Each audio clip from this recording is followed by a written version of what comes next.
Hello, this is Paul CHEK. Welcome back to my video blogs. Today I thought I'd share a little meditation that I learned from studying the most amazing Thich Nhat Hanh's work, all of which I highly recommend. I'm going to call this meditation breathing in and letting go, because those are two things that we could do more effectively to live a more full life. Breathing in, inspiring, to be inspired, and to let go, not be too attached to things, or we get trapped in that reality and we become the doings and forget that we are a human being. So the basics of the meditation I'm going to walk you through and explain, because there are some techniques to be used within the meditation that will help it be more healing for you, and it is healing for me. And then we'll do a few minutes of it together. I don't think we need to do a long drawn out version of it, because really it's better to do this with yourself regularly. So my goal here is to show you the technique so that you can practice it. So what we're going to do is we're going to breathe in first to our physical body. And as we start the meditation, I will say, I breathe into my physical body, which is your cue when you're sitting there meditating with me to breathe into your physical body. So as you breathe in, remember, breathe in through your nose. It's always important when you're meditating to keep your tongue on the roof of the mouth behind the front teeth. When you swallow, your tongue will go right where it belongs. The reason for that is that the tongue is the beginning of the conception vessel, which is the chief meridian. The microcosmic orbit is the chief meridian from which all your other major meridians come out of and return to. So it's kind of like the well of our cosmic life force energy. So the front, remember, a woman conceives in the front, her baby's in the front, so the feminine element or the feminine aspect of the microcosmic orbit is the conception vessel. It runs from the tongue down through the body, through the sex organs, and stops right at the anus on this side of it, the front side of it. And then the governing vessel, the masculine vessel, begins at the rectum and runs through the sacrum, up through the spine, over the head, down, and ends right at the back of your front teeth. So when your tongue is on the roof of the mouth behind the front teeth, it connects the feminine energy that is receptive energy, the in-breathing. It's because your lungs are empty that they can be like a womb, and you can fill them with a highly charged product called air or oxygen, which is a masculine energy. Then when we exhale, that energy cycles through the body. If the tongue's not on the roof of the mouth, then you lose that natural recycling of energy, and you end up getting fatigued more quickly. So you could say that keeping your tongue on the roof of the mouth has a similar function that an alternator does in a car. If the alternator is not working, then the electronics of the car, the ignition system, etc., just drains the battery to the point that you don't have enough energy to create ignition, and the car just dies. But when the alternator's on, as energy is drawn off the battery, then the alternator charges the battery back up. So if we keep our tongue on the roof of the mouth, which is a good idea in most activities, especially sports, and it's taught in many martial arts for this reason, then we're actually recycling life force energy, which allows us to actually bleed our battery down less rapidly. If you use more energy in the activity that you're doing than you can recycle, then naturally you're going to get progressively tired, and that's normal.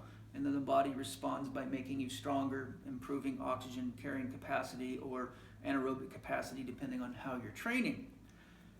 So we want to nurture this microcosmic orbit, because it is the, shall we say, the life force battery, the well of energy that runs the rest of our body.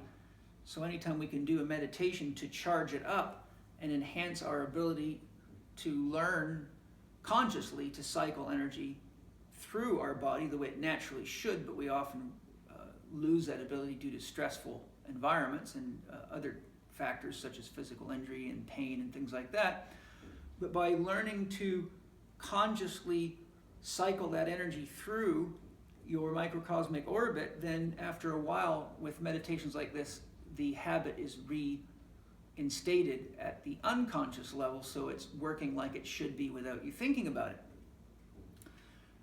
So that's the first key, is keeping your tongue on the roof of the mouth behind your front teeth. The second key is when I give the suggestion to breathe into your physical body, don't just breathe air in through your nose.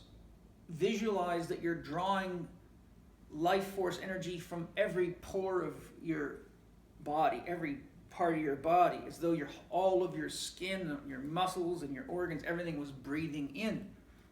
Air contains prana, which is a very, very powerful form of life force energy. In fact, if you're sensitive enough to feel this, I'll show you a technique I teach my students, which is quite marvelous. And I've done this technique with stones, with books.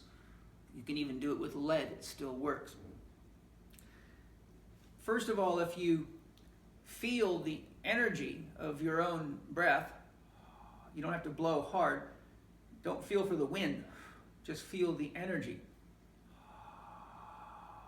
And notice that you feel almost a tingling running through your left arm. That's life force energy. You are putting life force energy out into the world and breathing it back in. Now, if you take a book or something that will stop the air and breathe in and just hold the thought, I am breathing into my hand, you will notice the same exact experience happens. You feel a charge in your hand because the highly charged particles of prana, or life force energy, move right through the book just like it's not even there.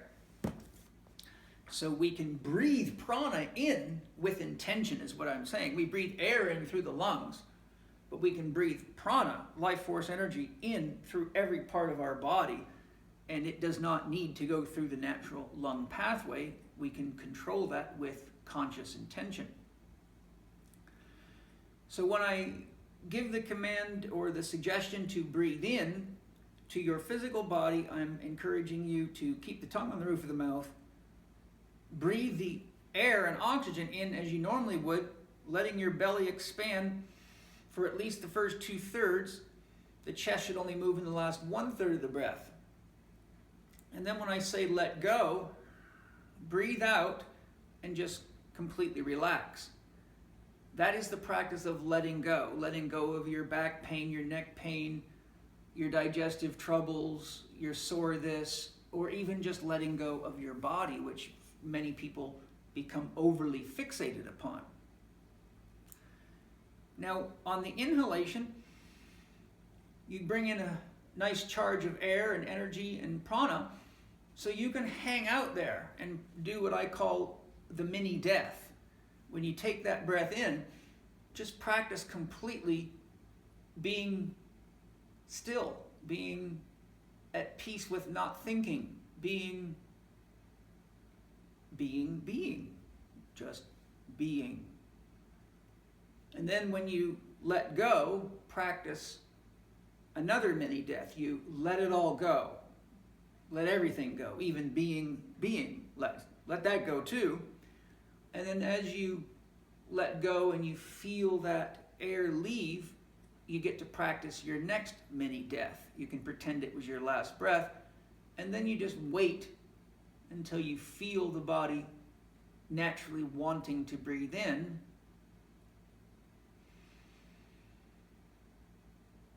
And you would breathe into your body, just like I started. So one of the reasons it's better to do this on your own is because the pace of breathing and how long you can stay at the top of a breath is very, very dependent upon your own psychological state and your biochemistry. So I might be able to hang out there for quite a while in that first mini death or even the second mini death, but some of you may be starving and not be able to follow me as the leader of the meditation because my pace is too slow, and for some of you it might be too fast. So again, we're going to do this together, but the real secret is to do it at your own pace so that it is natural to you and not another process of thinking, because now you've got to follow the instructor and adjust your rhythms to the teachers, so to speak. My next comment on breathing into the body that's very important is when you breathe into your body, be aware, be conscious of where the energy's flowing. Feel yourself. Most of us are too externalized and we don't have a good relationship with our bodies, and that's why so many people don't pay attention to things until they're in deep trouble. Like all of a sudden they go for a checkup and they got cancer, or they're not paying attention to the fact that as they're looking in the mirror each day, they're gaining weight, and then the next thing you know, they're obese. But it's like, well, you don't just get obese overnight. We're watching this happening, but not participating or paying attention, and hoping maybe that there was a magic pill instead of developing a relationship with your body. So as you breathe into your body, you may notice there's areas that don't feel like that prana, that charge, or the air that you breathe is getting there. It might feel like your circulation is somehow blocked and there's an empty spot or a void or a deadness or a hardness in some region of your body.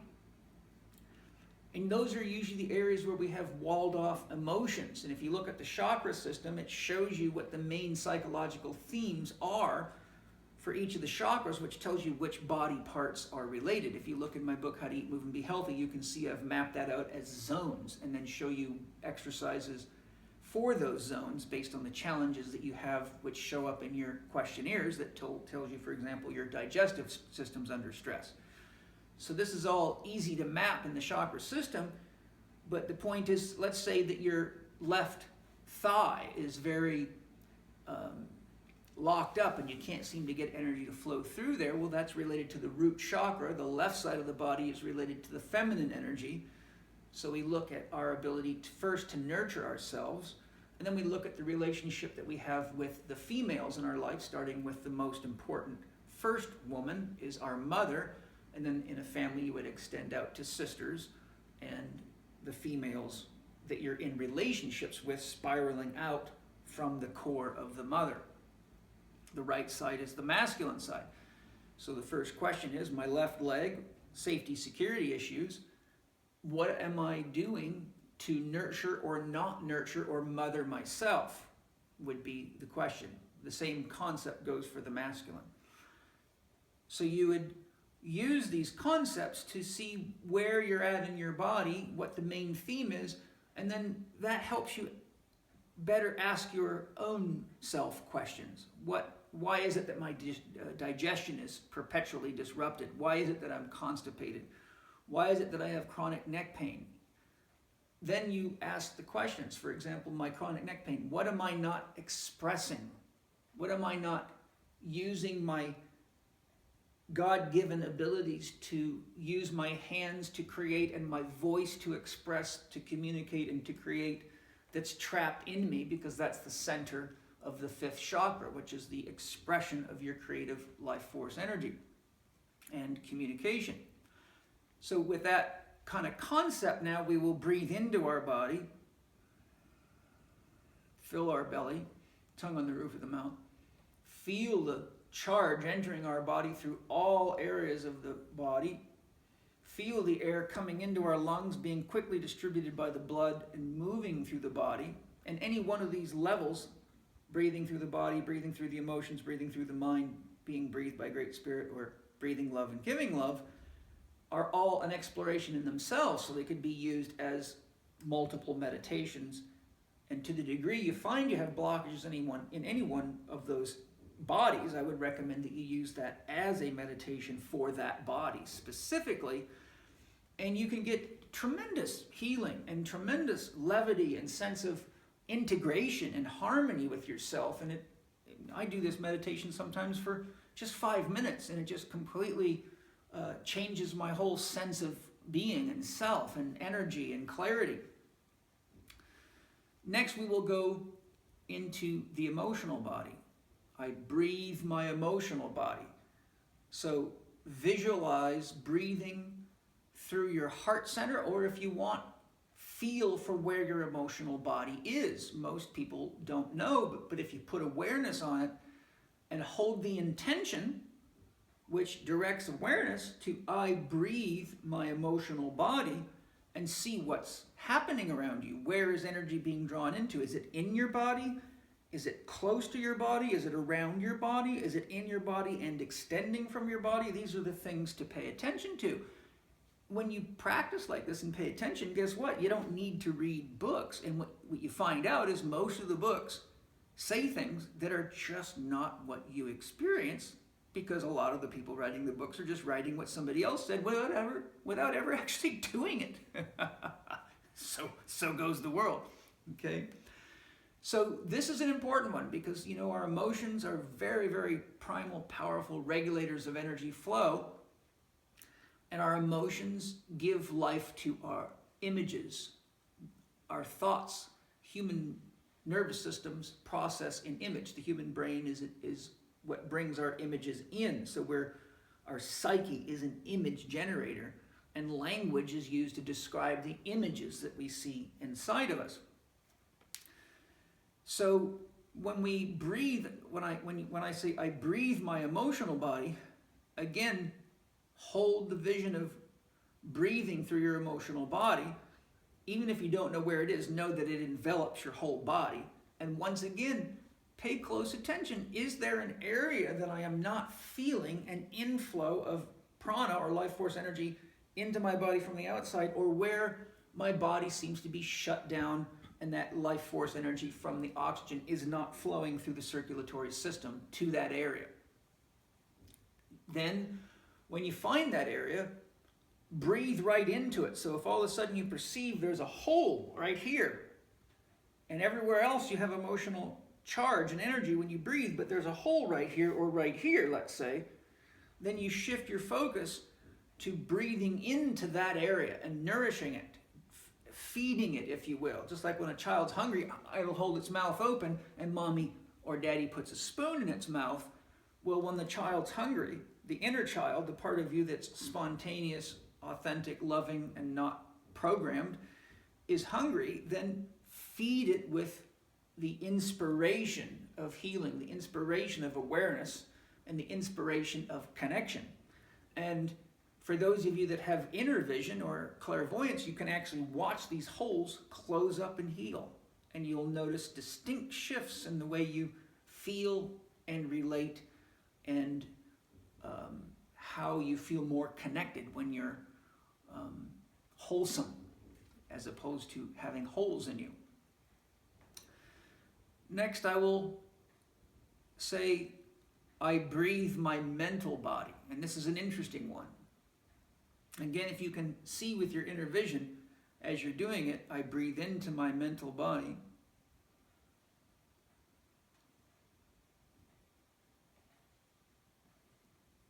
See what is rising inside of you. See where you feel the energy.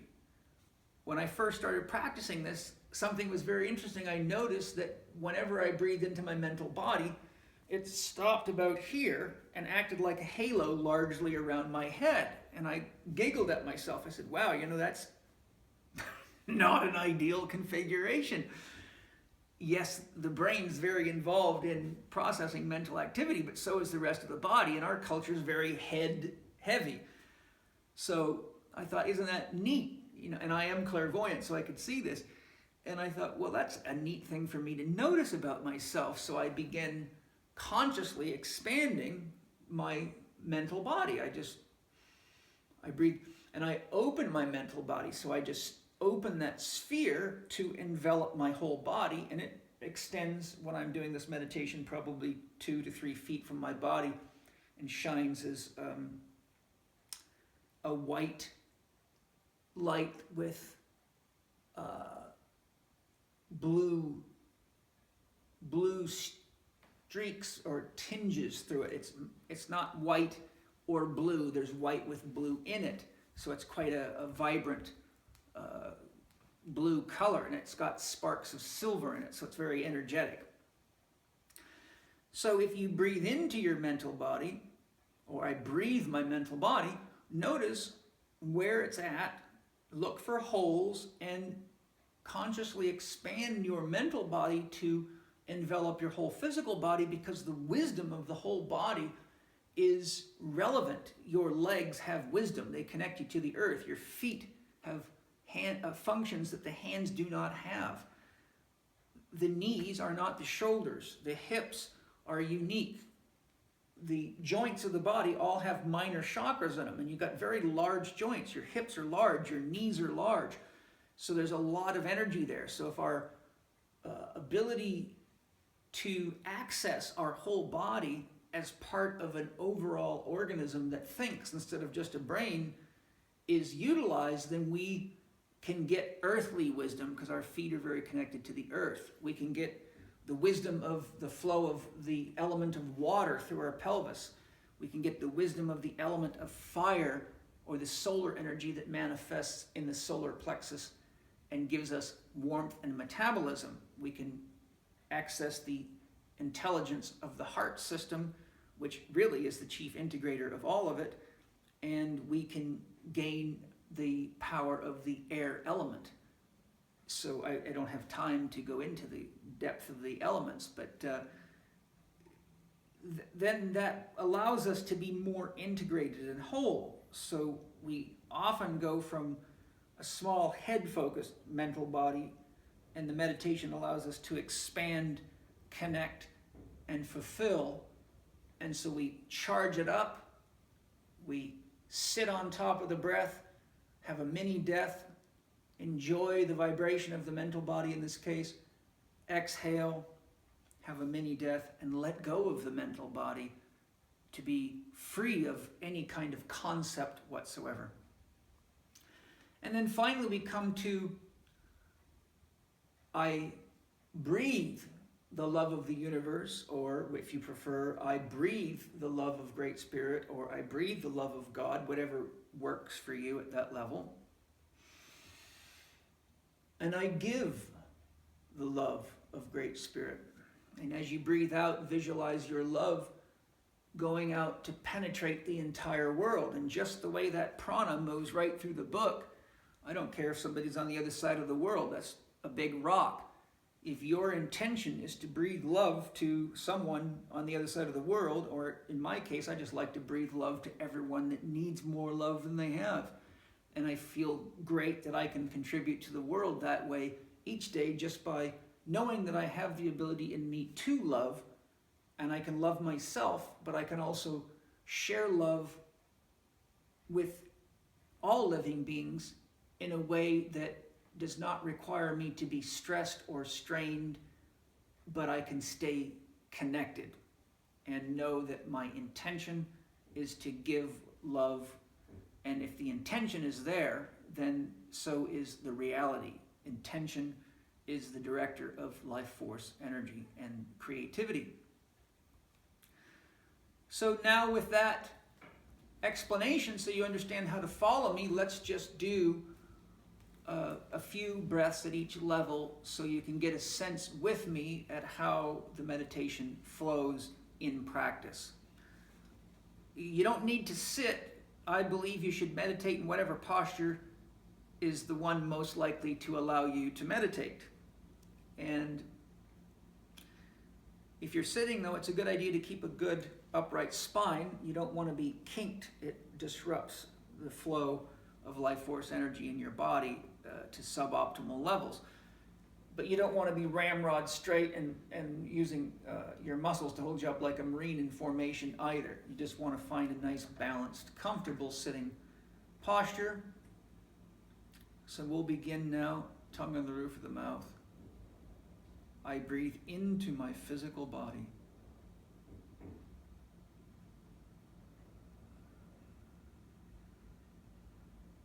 Remember to smile. At the top of the breath, the mini death.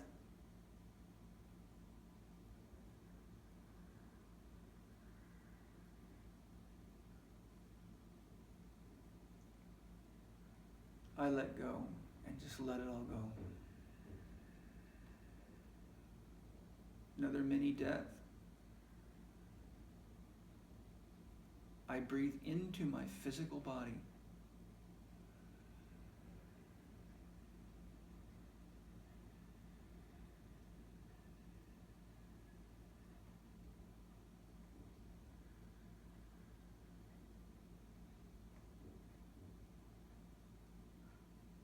let go.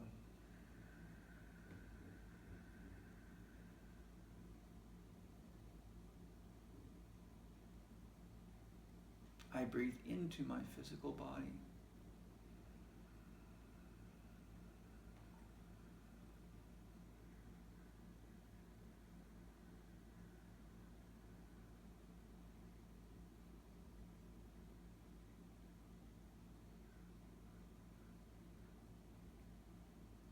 I let go.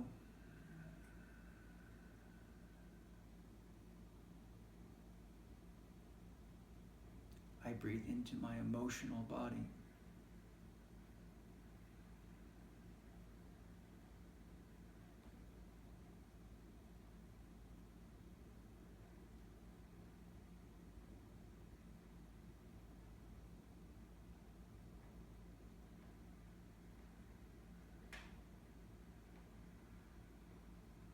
I let go.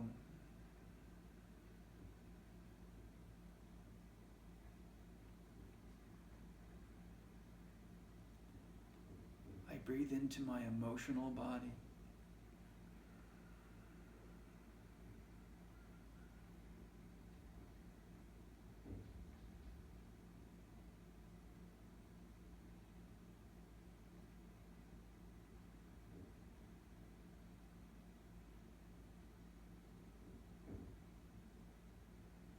I let go.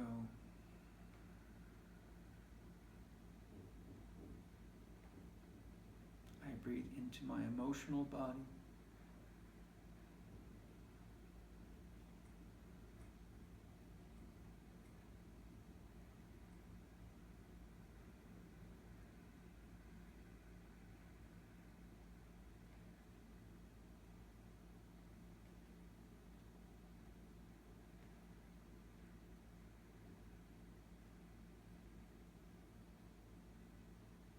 I let go.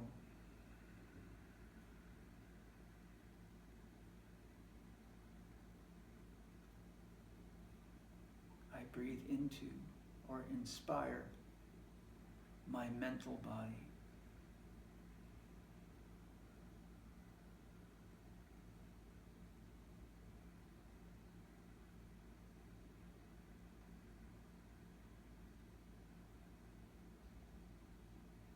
I let go.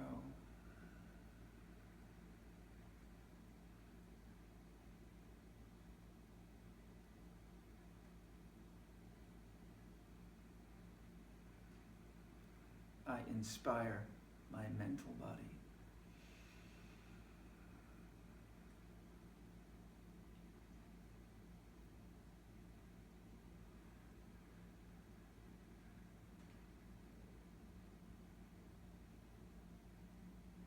I let go.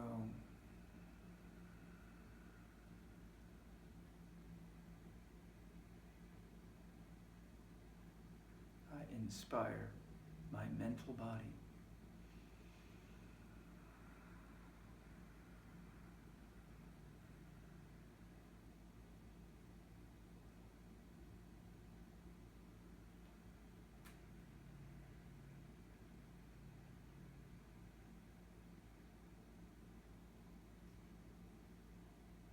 I let go.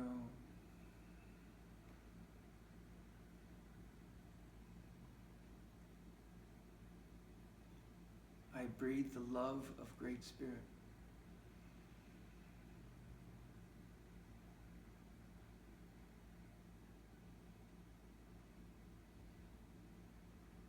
I give love to all beings.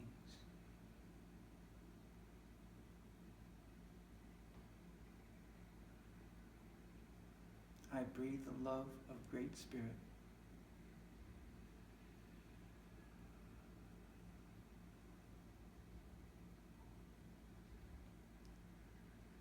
I give love to all beings.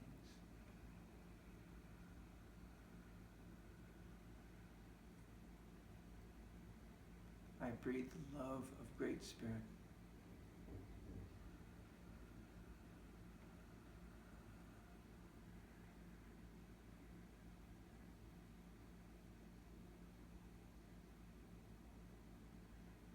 I give love to all beings.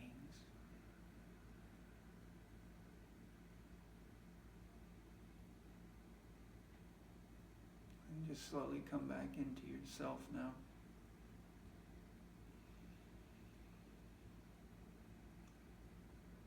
Now see how you feel. See if that feels like a good way to start your day. Test it to see if it's a good way to develop a deeper relationship with yourself and balance yourself out. And find that the sense of being connected enhances. As we honestly connect to ourselves, we fulfill ourselves. And in that fullness, we naturally overflow and want to share through connection with others, which is why I define love as the flow of energy and information through empathic and compassionate connection to self or others. So by loving yourself and connecting empathically and compassionately with yourself, and then breathing that out with intention, you automatically are connected empathically and compassionately to all living beings. And that is a great love party. I will share something with you soon, I am sure. Thank you for joining me today. I hope you enjoyed the meditation and that you feel fantastic. See you soon.